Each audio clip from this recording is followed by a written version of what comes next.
Chapter 20. Just Lean In. Nikki wasn't like the other kids. She was authentic. She was gentle. She was bold. Her smile, that smile, welcomed you in. Her red hair, thick and wavy, framed her face.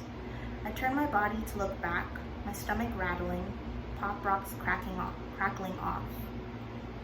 My vocal cords quivering, struggling to form words. I'd plummet into her green eyes and afterward regret whatever I had said. It was 10th grade and I was in love. She sat behind me in English class. I recognized her from playing basketball in junior high school. She went to Kennard Junior High, the same school my siblings had gone to. Scott and Ashley's dad was a teacher at Kennard. Nikki had really liked him. I remembered her from the court because I could not stop looking at her. A force, an electromagnetic pull. It baffled me the way some girls would affect me. All humans emit radiation, frequency. Was it the vibration? The invisible reaching? A Scientific American article by Tam Hunt explains, an interesting phenomenon occurs when different vibrating processes come into proximity. They will often start after a little time to vibrate together at the same frequency. They sync up, sometimes in ways that can seem mysterious. You asked me to stop being so pushy guarding you, haha, Nikki shared with her charming grin. My heart bounced. It was not just me, that moment, that game. It wasn't mine alone. She remembered me too. And from that point on, I always beelined for a desk close to hers. I searched for excuses to look. She wore socks and Birkenstocks, cozy sweaters, and had the best fucking laugh, utterly infectious. Her sense of humor got me.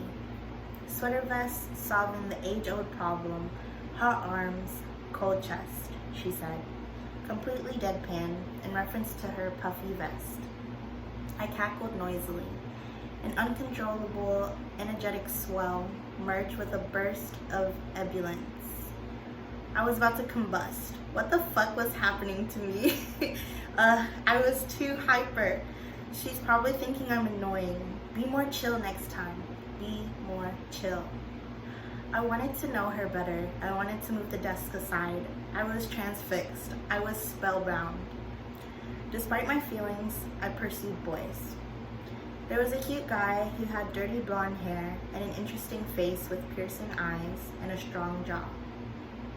I did not necessarily enjoy kissing him, but I loved the adventure of it, the potential. Maybe I can like a boy. We did not spend much time together in junior high, but the intimidation of this new frontier found us leaning on each other. Or perhaps he just wanted his dick sucked. We'd hook up secretly in hidden corners around school. We would roll around together in the girls' soccer room, where my teammates and I would prepare for practice. It reeked of stinky shin pads and scrimmage uniforms that needed a wash, a cloak of stale sweat. The space was chaotic, with one of those very large, very thick blue crash mats off to the side. We lay on the cushy surface, making out, touching, dry humping. He and I shared French class together. Despite my mother being bilingual, it was always my worst subject. She didn't speak French with me as a child, which I mildly resent, and I struggled. Languages never a strong suit. So it was a delight to have a reason to escape, especially when a covert operation was taking place. He'd sit behind me and pass me a note. Meet me at the boys' locker room. Raising his hand, the teacher nodded. Oh man, this is in French. Est-ce que je peux aller aux toilettes? Oui.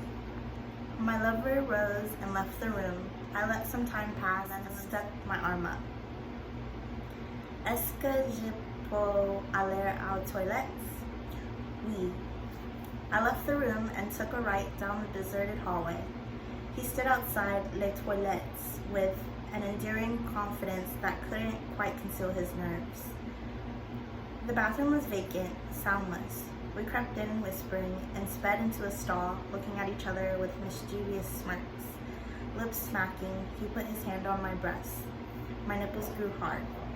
Fusing with his pants, he zipped open the fly and pulled his cock out, perky and firm. He spit on his hands to moisten his dick, stroking it until my hands replaced his. "Will you suck it?" he asked, his eyes begging for it. I got on my knees, holding his penis. I lined it up with my mouth, opening wide, inviting it in. Our extracurricular activities were typically focused on his pleasure. A staggered return to class, him first, me second. I wanted to be in Nikki's friend circle, but I wasn't, not quite yet. My French class escapades started to taper off.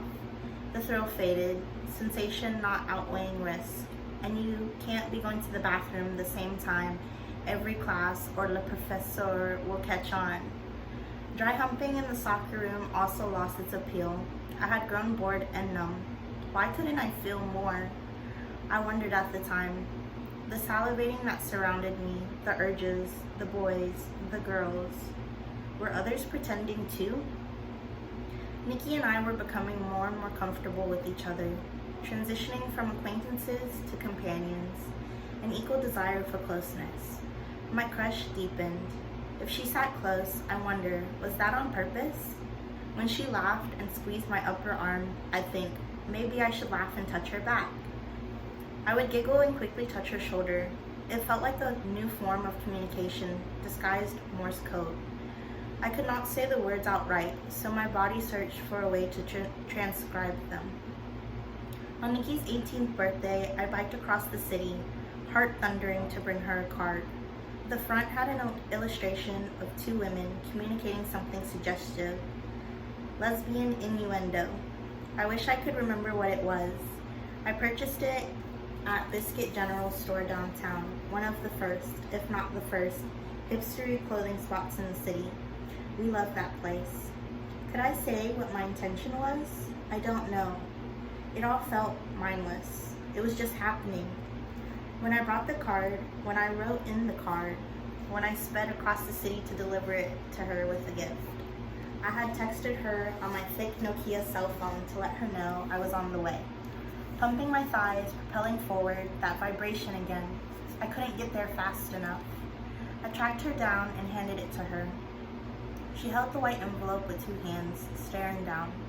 Sweat dripped between the middle of my breasts. Nikki opened it, laughed at the card, and then I handed her Siddhartha by Hermann Hesse, one of my favorite books. She hugged me, thanked me for the gift, and went back to her day. The instant I left, I was mortified, a feeling reminiscent of when I was 16. Of when at 16 I fell in love with a woman in her 30s I met on a film. I made her a mixed CD and dropped it in the lobby of the Drake, a chic hotel in Toronto. After the 15-minute walk, when I returned to the silence of my small yellow room, I turned to pieces. What the fuck did I just do? I flew downstairs, raced the laces, and took off. Raining now, I sprinted, fraught with humiliation. No. Out of breath, I pushed on. Okay, run in, get the CD back, and no one will be the wiser. I waited impatiently behind someone checking in. Come on. Hi, I just dropped something off for someone, but I need to get it back. Oh, she actually just got back and took it up with her, a clerk with a cool haircut at the desk responded. She was probably listening to anthems for a 17-year-old girl right now, finding it adorable that I had a crush. I might as well have shat blood. My heart itself passing through, straight into the toilet. Thank you for the music. I really like it, she said the next time I saw her, staring down with an endearing smile and an invisible pat on the head as if to say, how cute. I hoped, without much faith, that this time would be different.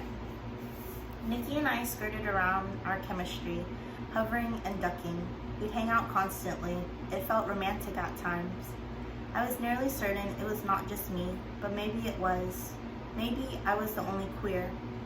I remember sitting together in her mother's beige Toyota Camry at Dingle Park, not wanting to drive home just yet. The sun was setting, just about to disappear for the night. We sat in the quiet, staring out at the arm. I thought we might kiss. Eventually, the sun winked from the tip of the horizon, saying its final goodbyes. I smiled at her. She smiled back. I remember how beautiful she looked. I could hear my heart and hope she couldn't also. A few beats went by, and we both exhaled, circumventing once more. We turned our heads to face forward. We waited in the car until the night took hold. Moments like these hid in our friendship, tucked away, unnamed. Another time, we were huddled in a small tree house in her backyard. The classic kind, just wood, a small trapdoor. Nikki's dad had made it for her. He had died when she was 8. We smoked a joint, getting lost in conversation as the crickets joined in. The house was dark, except for the living room. The light radiated out. Inside, her mother watched television, distracted by the flickering glow. Our faces were close. Nikki looked right at me, and I looked right back. Time stopped, the corners of our mouths offering the tiniest beginnings of a grin. We did not move. Lean in, I thought. You just need to lean in. I didn't. Neither did she, and the moment passed. We climbed down from the tree. So many times where all I had to do was lean into her and to myself, but I couldn't, and eventually I lost my chance. One evening, we lay on her bed talking. Her arm was around me, allowing me to nestle into her, the closest we'd ever been. I glanced up, a new angle, her neck stretched as she looked to the ceiling, her chin pointed proudly. Nikki's eyes moved downward, her head following behind, a new angle for her too. Her lips pink and full. I wanted them on my mouth. Nikki? The door opened. Immediately disconnecting, we created space in between. This was useless. We had already been caught. Slowly, we began to drift apart. The lead of the school musical asked Nikki to prom shortly after. He was tall, handsome, popular, friends with everyone, the kind of person who can move their way in and out of various groups and cliques without having to mutate. Talented, smart, funny, desirable. Nikki said yes. The moment I found out, I felt my heart split. Early in the year, she and I made casual remarks about going together, a hidden moment that evaporated like the rest. Yet some small part of me believed we would. I wanted to yell, to say go with me, to say I love you, but nothing came out. The image of someone else's lips on hers stirred a new sensation. Pumped by the heart, jealousy revealed itself, cycling through my body. Nikki and I did not completely lose touch. Years later, she told me she had felt the same.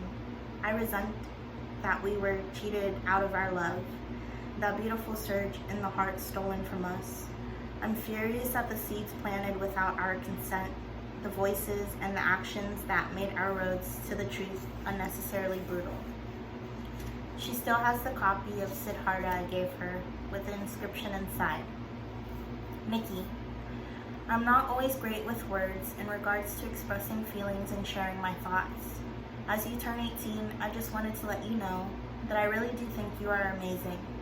I have an immense amount of love and respect for you. Please be kind to yourself and know that no matter what you wish to talk about or to not talk about, I am here. I hope you enjoy this book. It has played an important role in my life, and I hope it touches your heart as it did mine. I don't know many people like you, so giving, so kind, and so hilarious. I wish you all the peace and love in the world. You deserve so much. Ellen, hugs and kisses.